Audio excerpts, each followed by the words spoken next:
Good day everyone. We would like to discuss about circulatory or cardiovascular system. The circulatory system is a vast network of organs and vessels that is responsible for the flow of blood, nutrients, hormones, oxygen, and other gases to and from cells. So, the circulatory system is comprised of the heart, the blood, and the blood vessels. So, ito ay tinatawag na cardiovascular system. So, it consists two circuits. So, that carry the blood around. So, yung two circuits na yun is, first is the pulmonary circuit, which is runs between the heart and the lungs. So, yung larger naman is being systematic circuit, which runs between the heart and peripheral tissues. This is the longest system of the body. Next, let's proceed to the anatomy and physiology of circulatory or cardiovascular system. Hi, my name is John Lloyd Enon, and I'm going to discuss the topic anatomy and physiology. Anatomy, the study of structure and organization of living things, including their organs, bones, cells, and structures. It's a branch of biology and medicines that's been studied since prehistoric times. Anatomy is often studied through dissection, which can involve staining, imaging, or optical methods.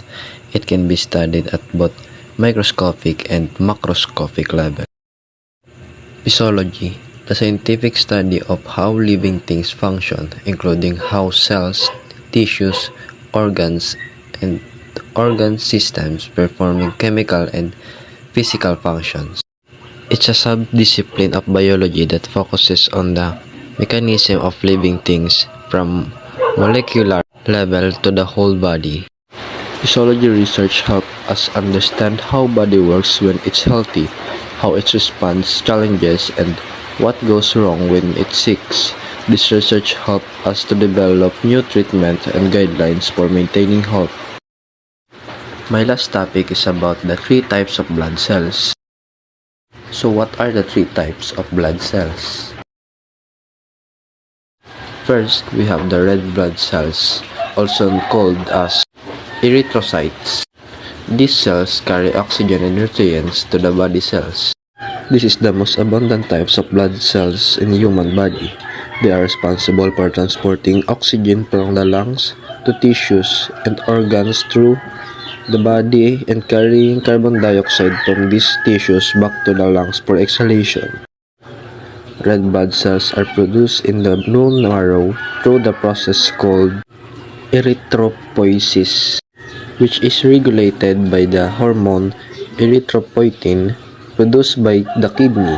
A normal blood cells count as essential for good health, and imbalance can lead to conditions such as anemia or polycythemia. The function of red blood cells. First, oxygen transport. Hemoglobin with red blood cells binds oxygen in the lungs and releases it to tissues. Second, carbon dioxide removal. Hemoglobin also carries some carbon dioxide back to the lungs for exhalation. And the last is maintaining pH. Red blood cells help maintain blood pH by buffering acids and bases. The second type of blood cells is white blood cells, also called as leukocytes. These cells protect our body from infection. They can also engulf and digest organisms or produce antibodies to attack the organism and destroy them. It is an essential part of immune system. They help the body fight infections, foreign invaders, and abnormal cells, as well as plays role in inflammation and healing. White blood cells are produced in the bone marrow through the process called leukopoiesis. Their production can increase during infection or immune challenges. White blood cells are critical for maintaining health by protecting the body from the harm and facilitating recovery. Functions of white blood cells. First, immune defense. White blood cells detect and destroy pathogens such as bacteria, viruses, and fungi. Second is inflammatory response. Mediate inflammation to isolate and address injuries or infections. Third is cleanup. White blood cells remove dead cells, debris, and other waste products from the body. The last is allergy and hypersensitivity. It involves an allergic reaction and hypersensitivity. The last type of blood cells is platelets, also called thrombocytes. These cells help stop bleeding and make blood clot. A small cell fragment-like structures in the body that plays vital roles in blood clotting and maintaining vascular integrity. They are not full cells but fragments of large cells called megakaryocytes, which are found in the bone marrow. It is essential for stopping bleeding and repairing damaged tissues, playing crucial roles in the body response to injury. Functions of platelets. First, blood clotting. Platelets are activated when there is a blood vessel injury. They adhere to the damaged sites, clamp together, and release chemical that promote clot formation. This process prevents excessive blood loss by forming a temporary flag. Wound healing. Platelets release growth factors that aid in tissues repair and regeneration. Immune response. Platelets can interact with immune cells to help fight infections and inflammation. Four chambers of heart. The heart has four chambers, which is the left atrium, left ventricle, right atrium, and the left ventricle.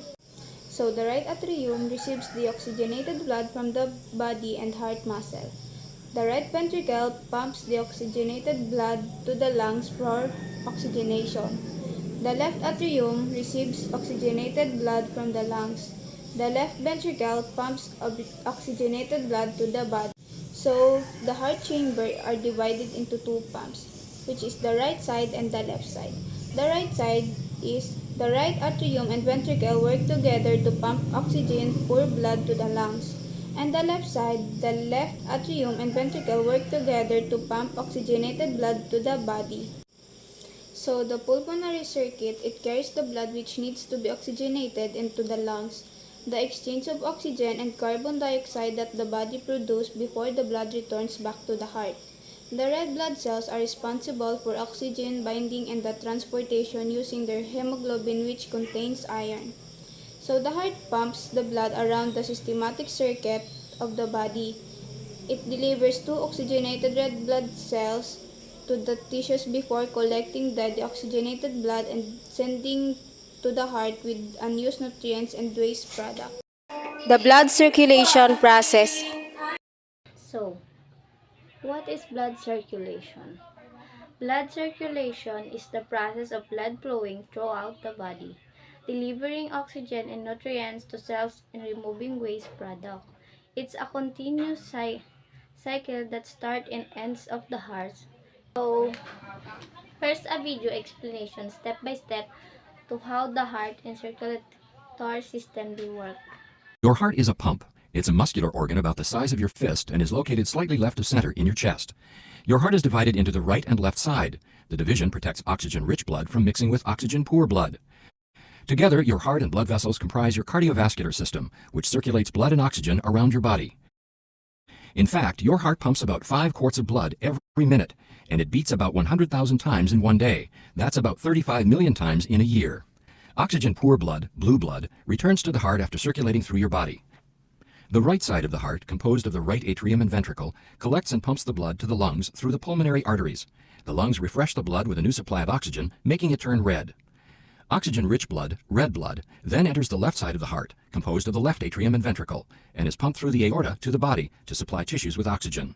4 valves within your heart keep your blood moving the right way. The tricuspid, mitral, pulmonary, and aortic valves work like gates on a fence. They open only one way and only when pushed on. Each valve opens and closes once per heartbeat, or about once every second. Effects of physical activity exercise. Hello everyone, my name is Francine D. Pasokov, BS Ed English. So the topic that I am going to discuss in our last topic is